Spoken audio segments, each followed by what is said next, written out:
ইসলাম সম্পর্কে, কোরআন এবং সহিহ সুন্নাহ সম্পর্কে আপনাদের মনে উদিত বিভিন্ন প্রশ্নের জবাব এসেছে। আল্লাহ পাক নিজে কোরআন মাজিদে বলেছেন, ফাসআলু আহলাল যিকরি ইন কুনতুম লা তা'লামুন। তোমরা যাদের কাছে কোরআনের ইলম আছে, আজকে এখানে কোরআন হাদিসের ইলম, অর্থাৎ যারা আলেম, তোমরা তাদের কাছে তোমরা যা জানো না সেই সব বিষয়ে জেনে নাও। আর জানার বিষয়টা আল্লাহ হুকুম করেছেন, আল্লাহ তুমি জেনে নাও যে লা ইলাহা ইল্লাল্লাহ, আল্লাহ সম্পর্কে আগে সঠিক জেনে নাও। যেমন একটা প্রশ্ন আসে যে আল্লাহ সুবহানাহু ওয়া তাআলা কত বলা যাবে কি, এটা আল্লাহ সম্পর্কিত প্রশ্ন। আলহামদুলিল্লাহ, সবাইকে ধন্যবাদ এবং সবাইকে স্বাগত জানাই। যারা প্রথম প্রশ্ন উনি জানতে চেয়েছেন ইকামতের জবাব মুসল্লিরা দিবেন কিনা। ঠিক আছে, রাসূলুল্লাহ সাল্লাল্লাহু আলাইহি ওয়াসাল্লামের বিভিন্ন হাদিস অনুযায়ী ইকামত ও আযান, প্রথম যেটা এটা আযান, ফাইনাল আযানাই বলা হয়েছে, দুই আযান। আর মুয়াজ্জিন যা বলবে তোমরাও তাই বলবে। তবে এই যে হাইয়া আলাস সালাহ, হাইয়া আলাল ফালাহ, এই ক্ষেত্রে লা হাওলা ওয়ালা কুওয়াতা ইল্লা বিল্লাহ। কাদ কামাতিস সালাহ, কাদ কামাতিস সালাহ, এটা ইকামতের ক্ষেত্রে বাড়তি শব্দ। এখানে দুইটা অভিমত আছে, একটা অত্যন্ত দুর্বল, সেটা হলো এটা দলিল দ্বারা প্রমাণিত নয়। যেখানে কামাতিস সালাহ, কাদ কামাতিস সালাহ বললে আবার আল্লাহ তো আযান না, এটা বলা আমাদের সমাজে 100 বছর প্রচলিত ছিল। কিন্তু রাসূলুল্লাহ সাল্লাল্লাহু আলাইহি ওয়াসাল্লাম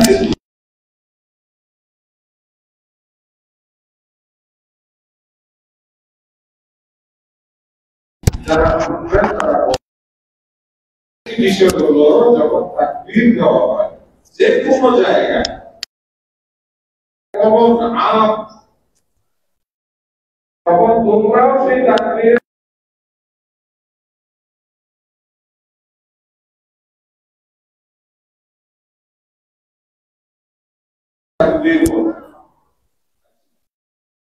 বলে। আপনার সামনে যেমন আমরা অনেক সময় অনেকে মিছিল যাচ্ছে, আল্লাহু আকবার, আপনি দাঁড়ায় থাকবেন, আপনি বলেন আল্লাহু আকবার। একটা আলোচনা সভা হচ্ছে, আলোচক বলেন আল্লাহু আকবার, আপনি কি তখন চুপ থাকবেন? কি নির্দেশ? আপনিও আল্লাহর মহানত্ব ঘোষণা করবেন। যুদ্ধের ময়দানে বদর, উহুদ, খন্দক, একজন তো ডাক দিছে আল্লাহু আকবার। আলী রাদিয়াল্লাহু তাআলা আনহুকে আল্লাহ রাসূল খন্দকের যুদ্ধের সময় আরবের সবচেয়ে শক্তিশালী ভয়ঙ্কর যোদ্ধা, যার সামনে কেউ দাঁড়াইতে পারেনি, আলী রাদিয়াল্লাহু তাআলা আনহু আল্লাহ রাসূল কয়, ইয়া রাসূল আমাকে অনুমতি দেন। আল্লাহ রাসূল বলেন, থামো, ও কিন্তু যেন তেন লোক না। আলী রাদিয়াল্লাহু তাআলা আনহু দ্বিতীয়বার বলেন, আমাকে পারমিশন দেন। সে লাফালাফি করতেছে, নামটা ভুলে গেছে। তো আল্লাহ রাসূল বললেন, থামো, ও কিন্তু ভয়ঙ্কর। তৃতীয়বার আল্লাহ রাসূল বললেন, যাও, তোমাকে আমি এখন অনুমতি দিলাম। মানে আসমান থেকে অনুমতি আসছে। সারা ময়দানের মুসলমানের তাকবীর দিয়ে উঠলেন, এমন তাকবীর, কঠিন তাকবীর। আমরাও মুয়াজ্জিনের তাকবীরের সাথে তাকবীর বলবো, এটাই হলো জবাব। যাই হোক, এই যুদ্ধে আলী রাদিয়াল্লাহু তাআলার প্রথম আঘাতে এই আরবের সবচেয়ে দুর্ধর্ষ বীর সৈনিককে একেবারে দুই ফালটা করে ফেলছে, দুই টুকরা করে ফেলছে। আল্লাহ শক্তি দিছিলেন, এটা উপরে থেকে পারমিশন আসছে, আল্লাহ রাসূল তাকে পারমিশন। যাই হোক, গেল একটা। আরেকজন প্রশ্ন করেছেন, একই সফরে ওমরা, আপনি একটি ওমরার নিয়তে সৌদি আরব গেলেন, আপনি মিকাত অর্থাৎ আমাদের যে নির্ধারিত প্রবেশের দ্বার, দরজা, যেখান থেকে আপনি ইহরাম বাঁধেন, এখান থেকে আপনি এক উমরার জন্যই আপনি কাবায় প্রবেশ করবেন। বাংলাদেশ থেকে আপনি এক উমরার জন্যই যাচ্ছেন। এখন সেখানে আপনি উমরা সুসম্পন্ন করে ফেললেন, এবার আপনি আবার মিকাতের বাইরে চলে গেলেন। সুযোগ আসতে পারে, যেমন আপনি রিয়াদ চলে গেলেন 1200 কিলোমিটার দূরে, রিয়াদ থেকে ফিরে আসার সময় আপনার মন চাইলো যে আমি আরেকটা উমরা করব, কারণ আপনি ইত্য বছরে আপনার ব্যবসা বাণিজ্যের জন্য রিয়াদ চলে গেছেন, খয়বর চলে গেছেন, অথবা আপনি আরো অনেক তায়েফ চলে গেছেন। ফলে আবার নতুন করে আপনি কি করতেছেন? উমরার সীমানার ভিতরে ঢুকতেছেন। এখন আপনার উপরে স্বাধীনতা আছে, ইখতিয়ার আছে। আপনি এমনিও ঢুকতে পারেন উমরার নিয়ত ছাড়া, কারণ আপনি আগে উমরা করেছেন, হক আদায় হয়ে গেছে। আপনি যদি মনে করেন যেহেতু আমি আবার নতুন করে কাবায় ঢুকতেছি, আমি মিকাতের ভিতর দিয়ে যাচ্ছে, আমি একটা উমরা করব, সেটা আপনি নিজের জন্য করতে পারেন, কারণ আপনার এখানে একটা উমরা করার সুযোগ আছে। এটার ব্যবহার আছে কোথায়? আমরা অনেকেই ডাইরেক্ট মক্কায় হজে চলে যাই। হজে গিয়ে সেখানে এই যে যারা 29 তারিখ 28 তারিখের ফ্লাইটে যাবে, তারা মক্কায় গিয়ে একটা উমরা করবে, এরপরে তাদেরকে মদিনায় নিয়ে যাবে। মদিনা থেকে এরা আবার কি করবে? মক্কায় ফিরে আসবে হজ করার জন্য। এই সফরের ইখতিয়ার আছে, আপনি ইচ্ছা করলে উমরা নাও করতে পারেন, কারণ আপনি আগে উমরা করেছেন। উত্তম বলে, যেহেতু আপনি মিকাতের বাইরে গেছেন, সেখানে থাকছেন, আবার ঢুকতেছেন, এই জন্য মদিনার নিকটবর্তী যে মিকাত, এখানে এসে অজু গোসল করে ইহরাম বেঁধে আবার আরেকটা উমরার নিয়ত করে মক্কায় আসেন। এখন এই উমরাটি কার জন্য করবেন? আপনি নিজের জন্য করতে পারেন, অথবা আপনি আপনার পিতামাতার নিয়ত করতে পারেন, যেহেতু হজ উমরা আরেকজনের পক্ষ থেকে করে দেওয়া জায়েজ আছে। এই হলো এটা সমাধান। 3 নম্বর প্রশ্ন জানি কি করছিলেন আপনারটা? এশার সালাতের পরে আপনি যদি বিতের সালাত আদায় করে ফেলেন, তারপরে আর কোনো সালাত নাই। রাতের শেষ নামাজ হইল বিতেরের সালাত। আর এশার সঙ্গে সংযুক্ত সুন্নতে মুআক্কাদা, সুন্নতে রাওয়াতিব যেটাই বলি, সেটা হলো 2 রাকাত। ফলে আপনার হয়ে গেল। তারপর আপনি যদি বিতির রেখে দেন, ঠিক আছে, পরে আপনার 4 রাকাত, 8 রাকাত, 3 রাকাত মিলিয়ে আপনি 11 রাকাত তাহাজ্জুদ, কিয়ামুল লাইল সালাত আদায় করতে পারেন। এখানে 4 রাকাত এক্সট্রা ভাবে যেটা সুন্নতে জায়েদা, এটি ওইভাবে নয়, বরং রাসূলুল্লাহ সাল্লাল্লাহু আলাইহি ওয়াসাল্লাম থেকে সালাতুল লাইল মাসনা মাসনা, রাতের নামাজ 2 রাকাত 2 রাকাত, আর কিয়ামুল লাইল 11 রাকাত বিতির সহ আপনি রেখে দিলেন। অথবা আপনি ইচ্ছা করলেন 9 রাকাত, 7 রাকাত, 5 রাকাত বিতির একসাথে আদায় করতে পারেন। আপনি 7 রাকাত 9 রাকাত আদায় করলে মাঝে বসবেন, 3 রাকাত আদায় করলে আপনি বসবেন না। এগুলো রাতের নামাজের অনেকগুলো আলোচনা আছে। 4 রাকাতে সীমাবদ্ধ করার কোনো ওই রকম সুনির্দিষ্ট হাদিস নেই। আমি বুঝাইতে পারছি? আপনি 4 রাকাত পরে বেতের পড়েন, সমস্যা নাই। আপনি 8 রাকাত পরে 3 রাকাত বেতের পড়েন, আপনার পূর্ণাঙ্গ তাহাজ্জুদ হয়ে গেল। আপনি 5 রাকাত বেতেরই পড়েন, আপনি এশার সালাত আদায় করে বেতের রেখে দিছেন, আপনি রাত্রে জাগছেন, তারপরে মনে করলেন আজকে বেতেরটাই আমি বাড়াইয়া পড়বো, যেহেতু আল্লাহ রাসূল সাল্লাল্লাহু আলাইহি সাল্লাম থেকে বিভিন্ন সংখ্যার ভিতরের সালাত আছে। আবার রাতে 4 রাকাত পড়ারও হাদিস আছে। সময় নাই, আপনি 4 রাকাত পড়লেন, বেতের করে নিলেন। বেতের যখন আপনি পড়ে ফেলবেন, রাতের নামাজের পরিসমাপ্তি হয়ে গেল। জি, আর কোন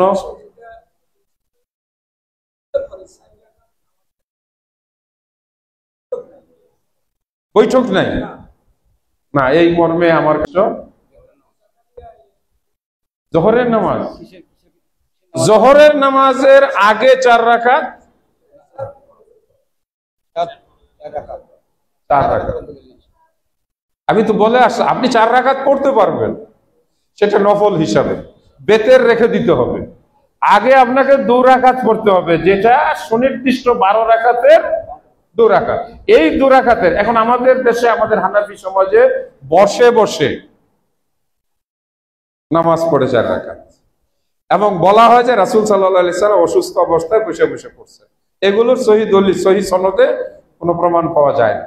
জি, মাসলা বিষয় একটা প্রশ্ন রেখে দিছি, ওইটা হলো রাসূল আল্লাহ পাক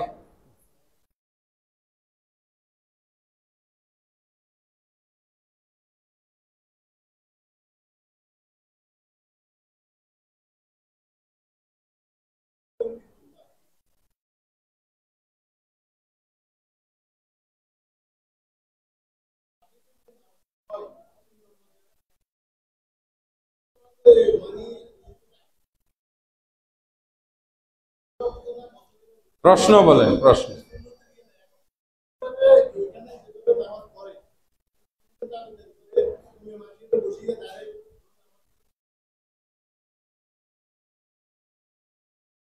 আচ্ছা, প্রশ্ন হইল রাসূল সাল্লাল্লাহু আলাইহি সাল্লামের সুন্নাহ মোতাবেক বিভিন্ন সমাজে কিভাবে সালাত আদায়ের কার্যকর ব্যবস্থা নেওয়া যায়। উনি কুয়েতে থাকেন, সেখানে যেভাবে নামাজ পড়েন আমাদের এই মসজিদে সেভাবে নামাজ হয়, এই জন্য উনি তৃপ্তি পান। কিন্তু অন্যান্য জায়গায় দেখা যায় ইমাম সাহেবরা আইসা আগে মসজিদে বসেন। মানে এখন যদি বলি যে আমাদের অনেক জায়গায় রাসূলের সুন্নাহর বিপরীত করাটাই যেন বাংলাদেশে ইসলাম। আল্লাহ রসুল মসজিদে বসতেন না, 2 রাকাত না পড়ে আমাদের দেশের ইমাম সাহেব বসেন তারপরে পড়ে, মানে রাসূলের কাজের ব্যতিক্রম করা। এটার জন্য তো খুতবায় বলেছি যে আপনাদেরকে এই ধরনের সহিহ হাদিস ভিত্তিক শিরক মুক্ত ঈমান আর বিদআত মুক্ত ইবাদত, দুইটা শব্দ মনে রাখবেন। কি কি?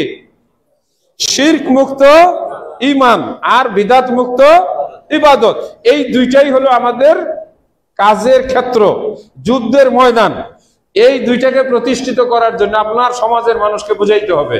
2-4 জন বুঝলে তাদেরকে নিয়ে একটা সমাজে মসজিদ বানাইতে হবে এবং সেখানে আস্তে আস্তে সহিহ হাদিসের প্রচলন ঘটাইতে হবে।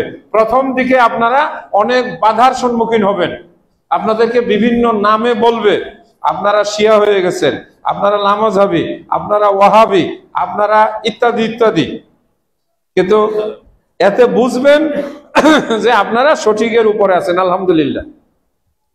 আচ্ছা, একটা বড় প্রশ্ন চলে আসছে, এটা পরে বলবো। স্বামী মারা যাওয়ার পর স্ত্রীর ইদ্যত পালন করা অবস্থায় একটু দূরে অবস্থিত কোনো বাড়িতে যাওয়া জায়েজ হবে কি? প্রয়োজনে যেতে পারবেন, বেড়ানোর জন্য না।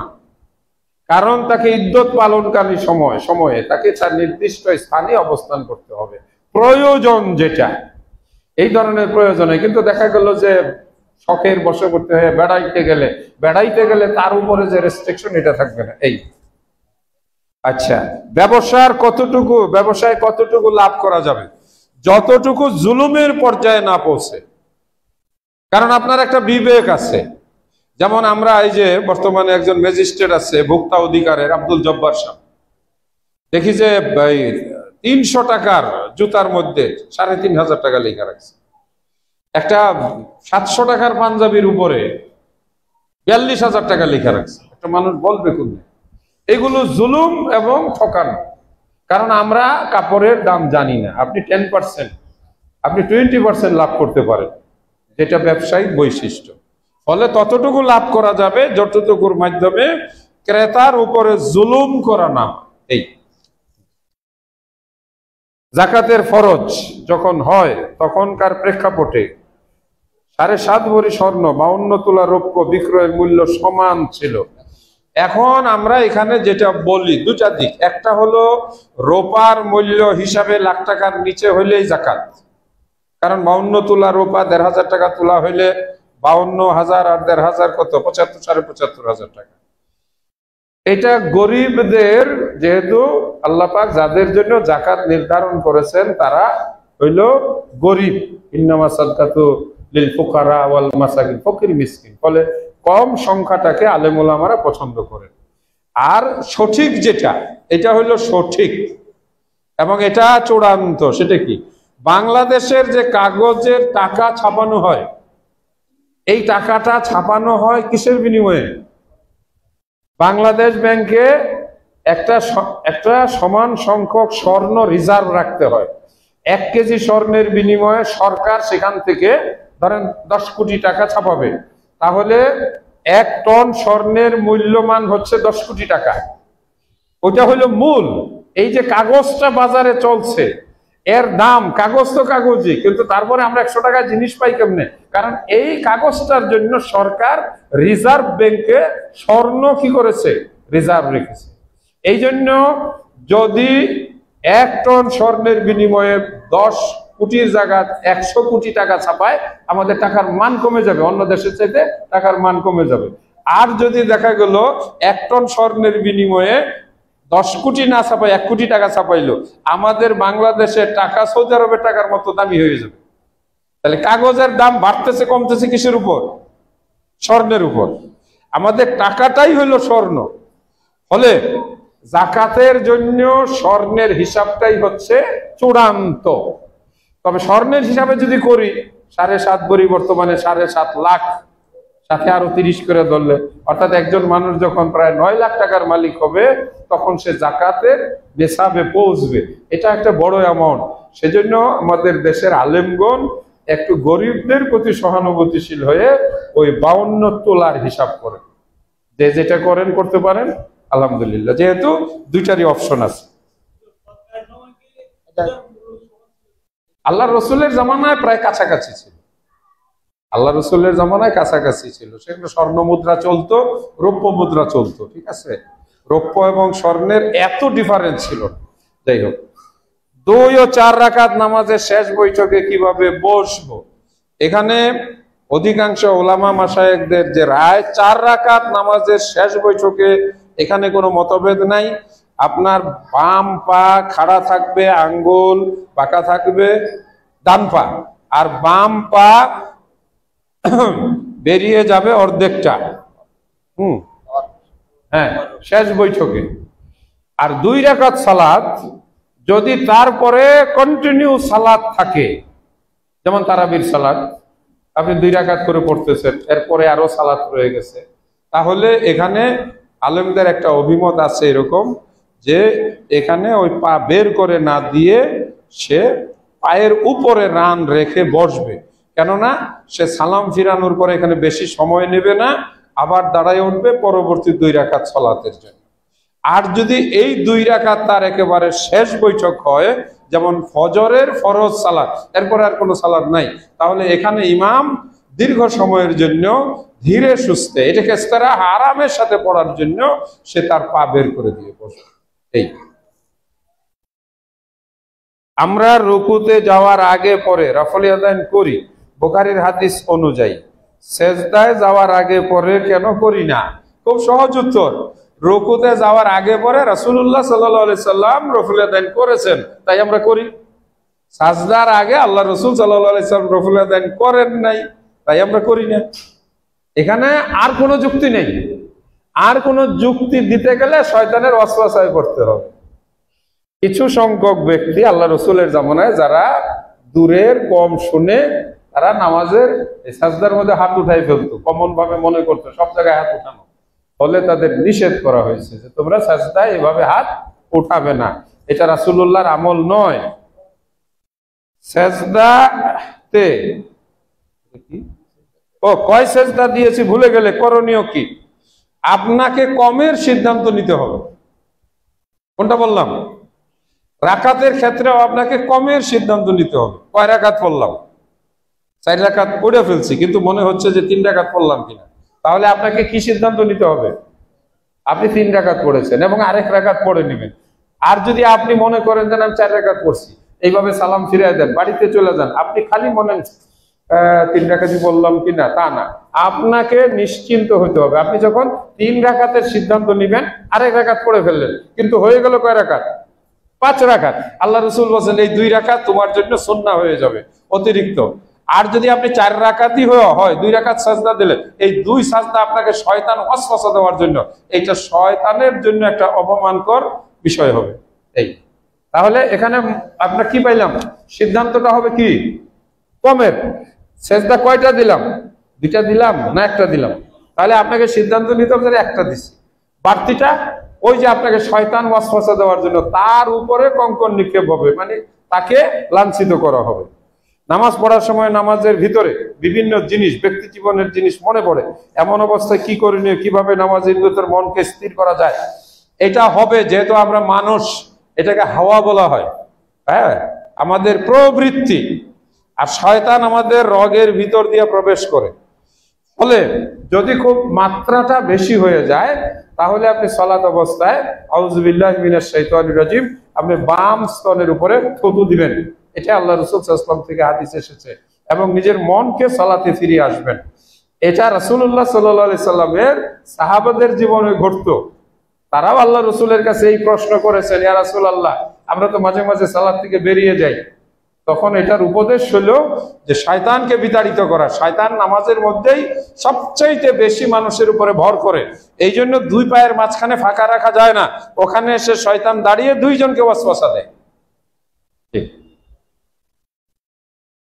বাসায় ফরজ নামাজ একা পড়লে একামত প্রয়োজন আছে কিনা? হ্যাঁ, ফরজ সালাত আদায় করলে আপনি সকল অবস্থায় একামত দিবেন। বাসায় আপনি জামাত করতে পারেন, আপনার ছেলেকে নিয়ে, আপনার স্ত্রীকে নিয়ে, আপনার স্ত্রী এবং মেয়েকে আপনি পিছনে দাঁড় করাই দিবেন, তাহলে তো জামাত হইল। আপনার ছেলে যদি থাকে আপনার পিছনে দাঁড়াবে, তার পিছনে আপনার মেয়ে এবং স্ত্রী দাঁড়াবে। আপনি একা একা পড়বেন কেন? আর একাও যদি পড়েন তারপরেও আপনি ফরজ সালাতের একামত দিবেন। মসজিদে যদি, তাহলে সেখানে কি এতেকাফ? মসজিদ যদি বাসার পাশে হয় তাহলে সেখানে কি এতেকাফ করা যাবে? না, এতেকাফের জন্য শর্ত হলো মসজিদ। ওয়ান্তুম আকিফুনা ফিল মাসাজিদ, যে তোমরা মসজিদে এতেকাফরত। মাযহাব কিভাবে মানবো? মাযহাব যেভাবে আল্লাহর রাসূল বলেছেন সেভাবে মানবেন। মাযহাব একটা, সেটার নাম হলো ইসলাম। মাযহাব একটা, সেটা হলো মাযহাবে মুহাম্মদী, মুহাম্মদ সাল্লাল্লাহু আলাইহি সাল্লামের মাযহাব। এরপরে যা ভাগ বাটোয়ারা হয়েছে এটা মানুষে করছে। আমরা অনুসারী কার? মুহাম্মদুর রাসূলুল্লাহ। আমাদের ইমাম কে? মুহাম্মদুর রাসূলুল্লাহ সাল্লাল্লাহু আলাইহি সাল্লাম। অতএব আল্লাহর রাসূল সাল্লাল্লাহু আলাইহি সাল্লাম যেভাবে করতে বলেছেন, যা করছেন তাই মানতে হবে। ওয়ামা আতাকুমুর রাসূলু ফাখুযুহু ওয়ামা নাহাকুম আনহু ফান্তাহু। রাসূল যেটা দিছে ধরো, রাসূল যেটা মানা করছে ছাড়ো। পরিষ্কার? জি। একজন শাসককে কোন পর্যায়ে অপমান করা যাবে? শাসকের মূর্তি বানিয়ে অপমান করা জায়েজ আছে কিনা? মুসলিম শাসক হিসেবে যুদ্ধের ভূমিকা, অনেক বিষয়, এত বিষয় একসাথে না। কোন মুসলিম শাসকের মূর্তি বানানো যাবে না। জীবদ্দশায় যদি নিজের মূর্তি বানায়, সে মুসলিম নাম হইলেও কাফের হয়ে গেছে। কারণ কোন মুসলমানের জন্য মূর্তি বানানো জায়েজ নেই, ইসলামে মূর্তি গ্রহণ করে না। এই জন্য মূর্তি হলো অন্য ধর্মাবলম্বীদের পূজার জিনিস। কোন মুসলিম শাসক এটা করলে তাকে তওবা করতে হবে। ওই মুসলিম শাসক মারা যাওয়ার পরে যদি তার পরবর্তীরা কেউ তার নামে বানায়, তাহলে ওই ব্যক্তি যদি সত্যিকারের ইমানদার হয়ে থাকে, এই গুনার জন্য এরা দায়ী হবে, ওই ব্যক্তি দায়ী হবে না। বরং ওই ব্যক্তি কিয়ামতের দিন এদেরকে আটকাবে যে আমি কি তোমাদেরকে আমার মূর্তি বানাইতে বলছি? এটা কোরআনের আয়াতে আছে। হ্যাঁ, আমার পরে তো তোমাদেরকে আমার মূর্তি বানায় পূজা করতে বলি নাই। বরং আল্লাহর কাছে সে বিচার দেবে, আল্লাহ আমি এদেরকে বলি নাই। নবী রাসূলগণ, ঈসা আলাইহিস সালাম নবীগণ বলবেন, আল্লাহ আমাদের মৃত্যুর পরে আমাকে তারা তোমার পুত্র বানাইছে, আমি জানি না। ফলে এই গুনাহ তারা দায়ী হবে না। অতএব মূর্তি যদি কেউ ভেঙে ফেলে, এটা কোনো গুনাহ নয়। এই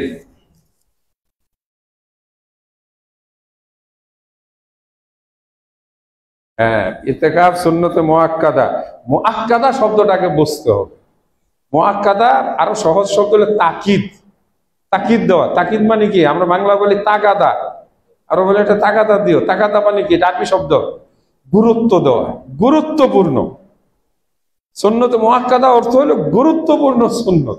গুরুত্বটা কি? যার উপরে জোর দেওয়া হয়েছে, যেই সুন্নতটাকে দামি সুন্নত বলা হয়েছে, সওয়াবের মাত্রা বেশি। এখন বলেন ইতিকাফের সওয়াবের মাত্রা কম না বেশি? কেন? অনেকগুলো উদ্দেশ্য আছে। এক, নিবিড়ভাবে ইবাদত করা। দুই, লাইলাতুল কদর লাভ করা। তিন, রমজান মাসে নিজেকে আল্লাহ সুবহানাহু ওয়া তাআলার কাছে বন্দী করে রাখা। অতএব এটি অবশ্যই গুরুত্বপূর্ণ সুন্নতে মুআক্কাদা। জি, অনেকগুলো। আচ্ছা, আর দরকার নাই, আমি খুব দ্রুত বলি।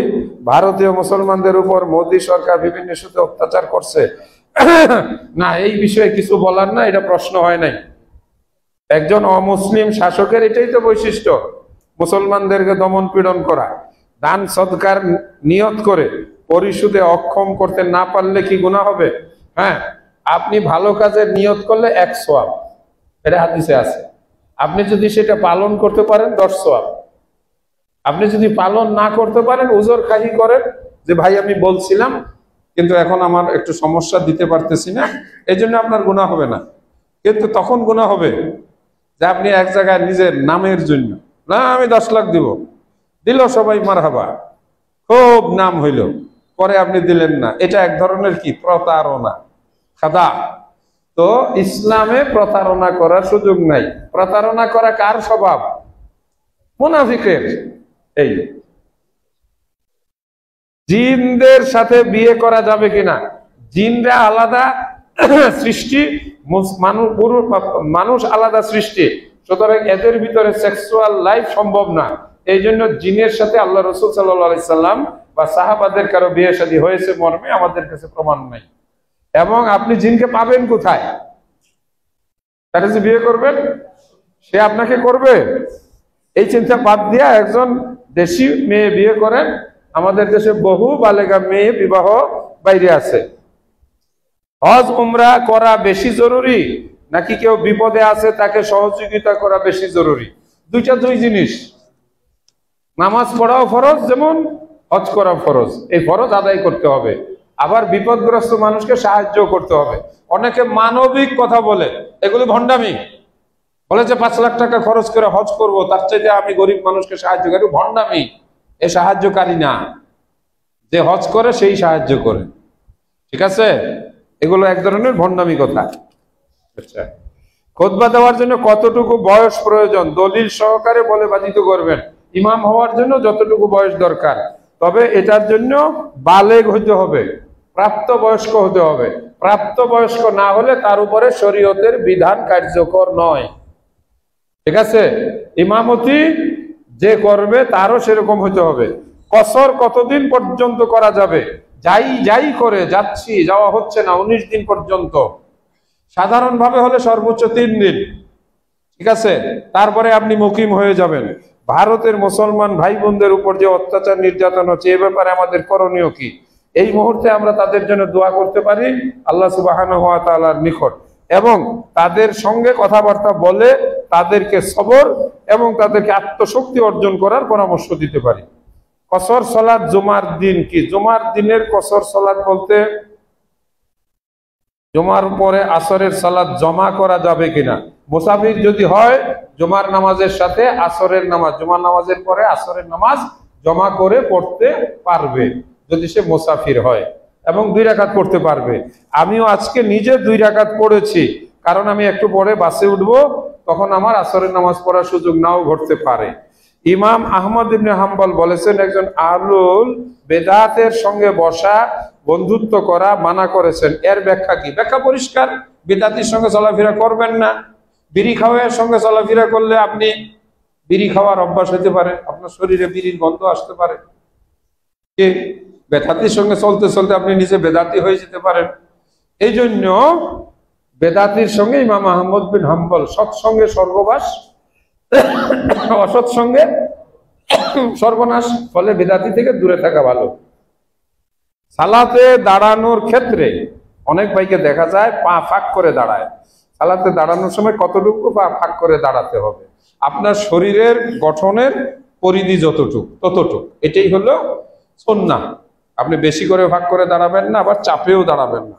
একজন মোটা মানুষ তার শরীর যেভাবে স্বাভাবিকভাবে যেভাবে দাঁড়ায় ওইখানে। আরেকটা হলো যে এই হাতের 2 পায়ের মাঝখানে এই আদাত পরিমাণ উত্তম, এটা রাখলেই তার দাঁড়ানো হয়। আমাদের আহলুল হাদিস ভাইদের অনেকেই অনেক বেশি ফাঁক করে দাঁড়ান, এটা কাম্য নয়। যোদ্ধা হিসাবে হামাসকে কি কোনো উপায়ে অস্ত্র দিয়ে বা অন্য কিছু দিয়ে সাহায্য করা যাবে কিনা? না, আপনি আমি তাদেরকে সাহায্য করতে পারি না। আমার একটা রাষ্ট্র আছে, আমার রাষ্ট্রের একটা পররাষ্ট্র নীতি আছে।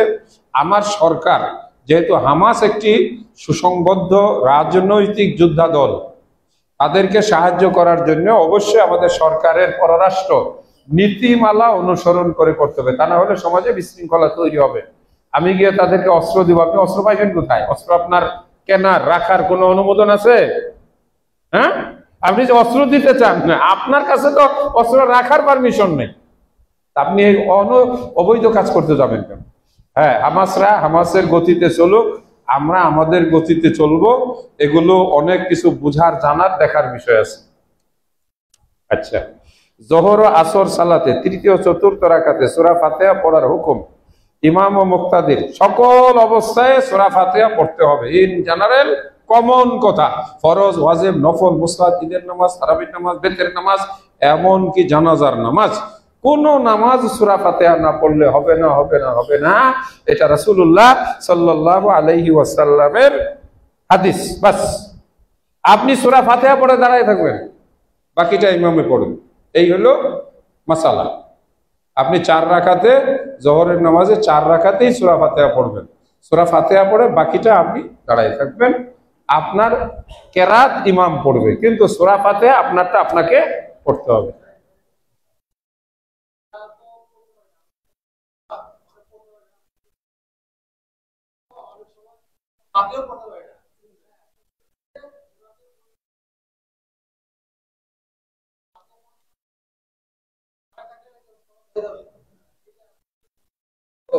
ওটা তো তারা বহুত কিছুই বলে, তারা তো বহুত কিছুই বলে, তাই না? তো তারা তো লাল বাতি জ্বালায় নামাজ পড়াই বন্ধ করে রাখে। আমাদেরকে দেখতে হবে রাসূলুল্লাহ সাল্লাল্লাহু আলাইহি সাল্লাম কি বলেছে। আপনাকে সালাত আদায় করলে সূরা ফাতিহা পড়তে হবে। এখন তারা দ্রুত চলে যায়, একটু আপনাকেও দ্রুত পড়তে হবে, এবং যতটা সম্ভব দ্রুত পড়ে তার সঙ্গে রুকুতে শামিল হতে হবে।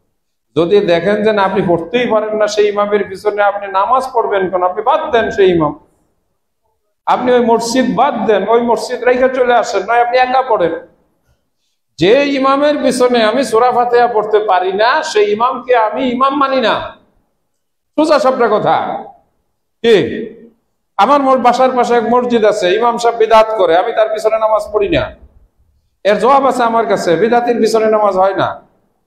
আমি তাকে বলছি, কিন্তু সে তো তার বিদআত থেকে সরে না, ফলে আমি আলাদাভাবে পড়ি। এইসব বিষয়ে কোনো আপোষ নাই, বিদআত এবং শিরকের বিষয়ে কোনো আপোষ নাই, বাস পরিষ্কার কথা। একটা প্রশ্ন আসছিল আল্লাহ তাআলার কুদরতি পা, এটা বাংলাদেশে কুদরত শব্দ লাগাই দিছে। কুদরতি বলে কিছু নাই, আল্লাহ যেমন তেমন।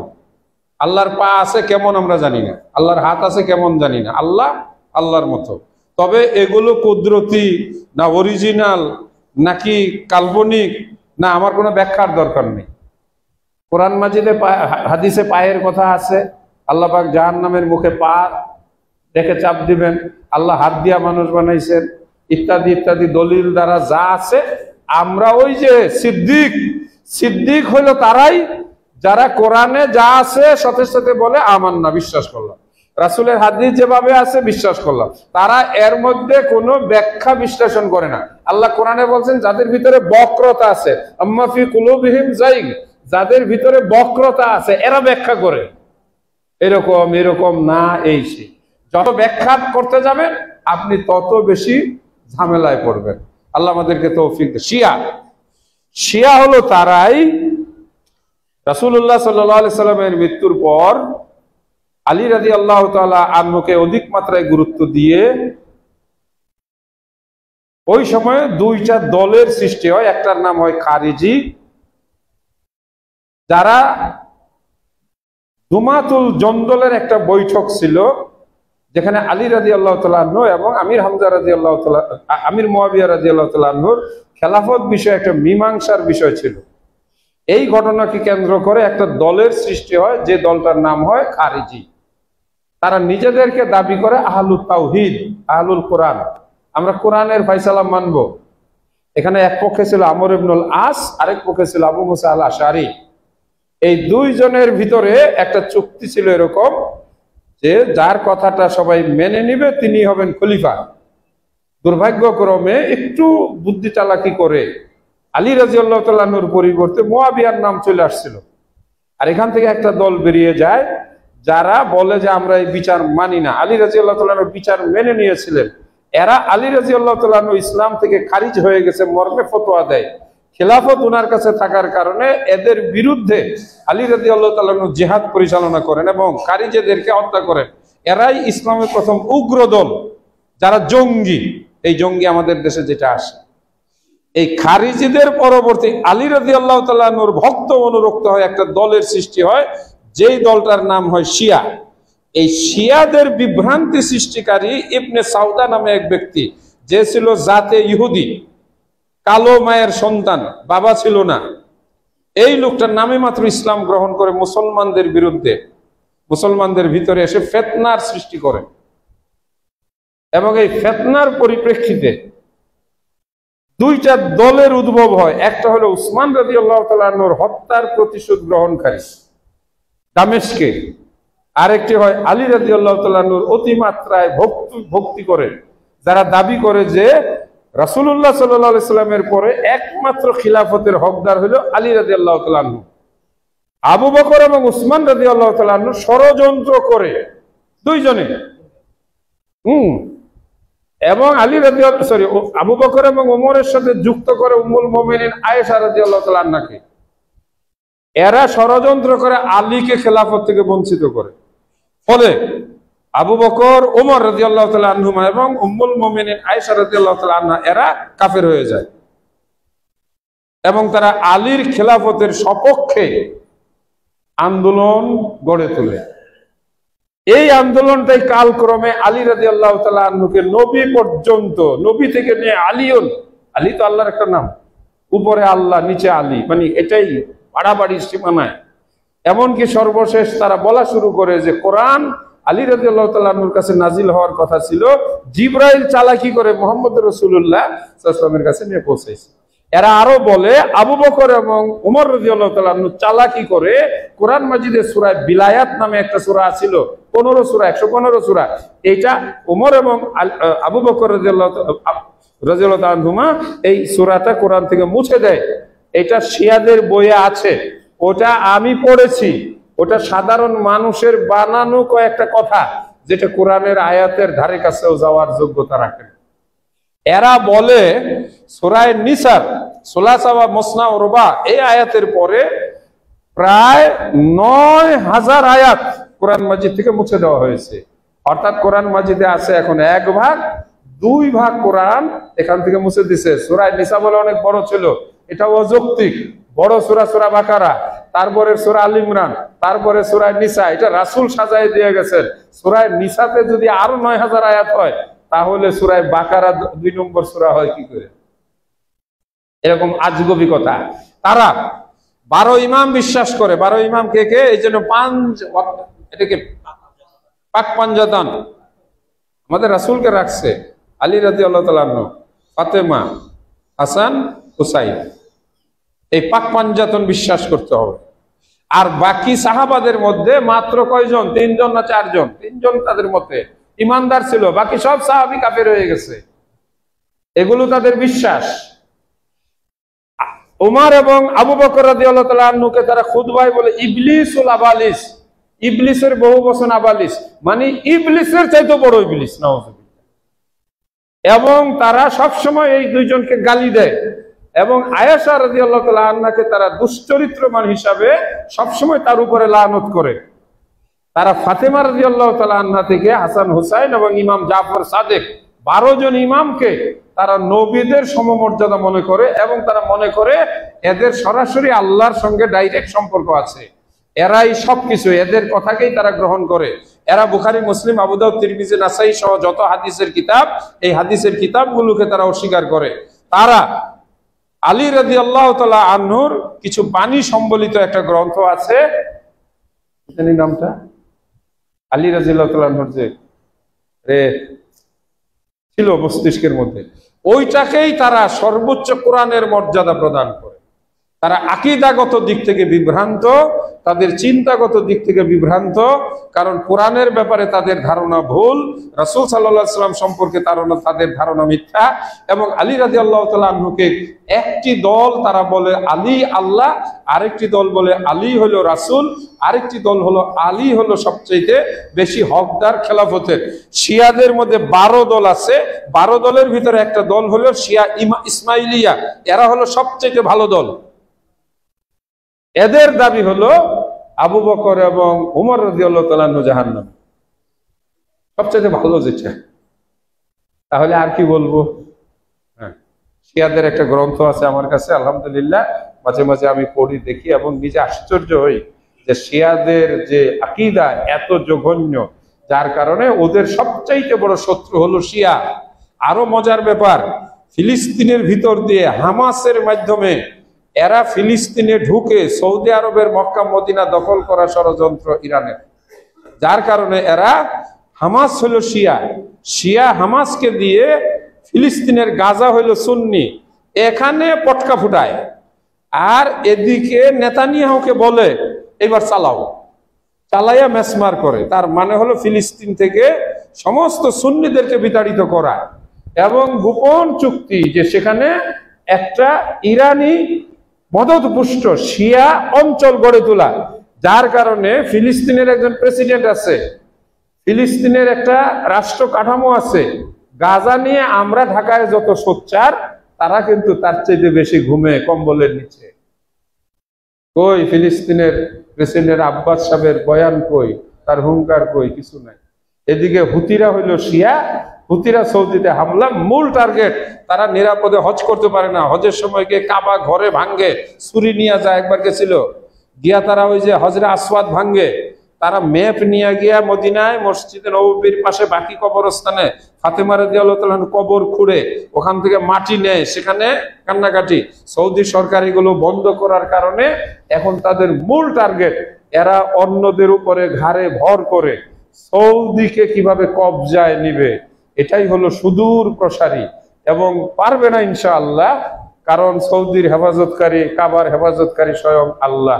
ফলে আমরা মধ্যপ্রাচ্যের যুদ্ধ নিয়ে যতটা কান্নাকাটি করি, ওখানে অনেক রকমের ঝামেলা গান্দাম আছে। আমরা তো আবেগী ৬,০০০ কিলোমিটার দূরে যখন শুনি যে হামাস তো ওখানে, কই হামাসের যোদ্ধারা মরে না তো, মরে সাধারণ নারী শিশু। এগুলো বুঝবার কোনো কিছু বাকি আছে? আবার এরাই ওই সুন্নি মুসলমানদেরকে বিগড়ায় দেওয়ার জন্য প্রচার করে, দেখো দেখো তোমাদের ওই যে মোহাম্মদ, প্রিন্স মোহাম্মদ মানে সালমানের পুত্র, মেয়ে নিয়ে মদ নিয়ে ওই যে আনন্দ করতেছে। আনন্দ করছে না, সে সৌদির কাবাকে হেফাজতের জন্য সুদূর প্রসারী শক্তিশালী ভূমিকা নিয়ে অবতীর্ণ আছে, আলহামদুলিল্লাহ। এর পাশে সুন্নিরা, আমরা পাকিস্তান আছে, সারা মধ্যপ্রাচ্যের যারা সুন্নি, মধ্যপ্রাচ্যের সবচাইতে ভয়ঙ্কর অবস্থা হলো কুর্দি শিয়া, লেবাননি শিয়া, হুতি শিয়া, ফিলিস্তিনের ওই যে সেই হামাস শিয়া, চতুর্দিকে শিয়ার ভিতরে আমাদের কাবা। আল্লাহ কাবাকে হেফাজত করুন। আল্লাহ আমরা সবাই বলি আল্লাহুম্মা আমিন। আলহামদুলিল্লাহ, অনেকক্ষণ সময় আপনারা দিলেন, জাযাকুমুল্লাহ হাসানাল জাযা। দোয়া করবেন। আমি মঙ্গলবারে একটু ভয়ঙ্কর রকমের অসুস্থ হয়ে পড়ছিলাম, বলা যেতে পারে মৃত্যুর কাছে দিয়ে ঘুরে আসছি।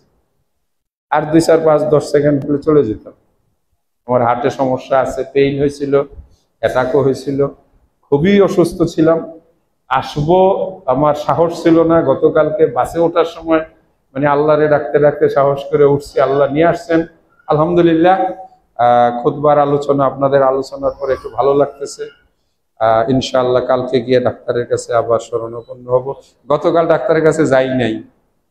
যদি বলে যে আপনি হাসপাতালে এডমিট হন, তাহলে তো আমার এই খুতবা, ওনারে যদি আমি হাসপাতাল শুয়ে বলি ভাই আমারে তো হাসপাতালে বলি, উনি এখন আমি খতিব পাবো কোথায়? আপনার নাম তো প্রচার করছি, লোকজন তো শুনছে। এই যে কত প্রশ্ন। হ্যাঁ, তার মানে হলো আমরা যেখানে ওয়াজে যাই, ওনাদের কথা হলো আমাদের ওয়াজটা শেষ করে পরে আপনি মারা যান, আপত্তি নেই।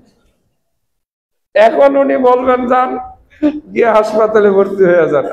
আল্লাহ হেফাজতকারী, দোয়া করবেন।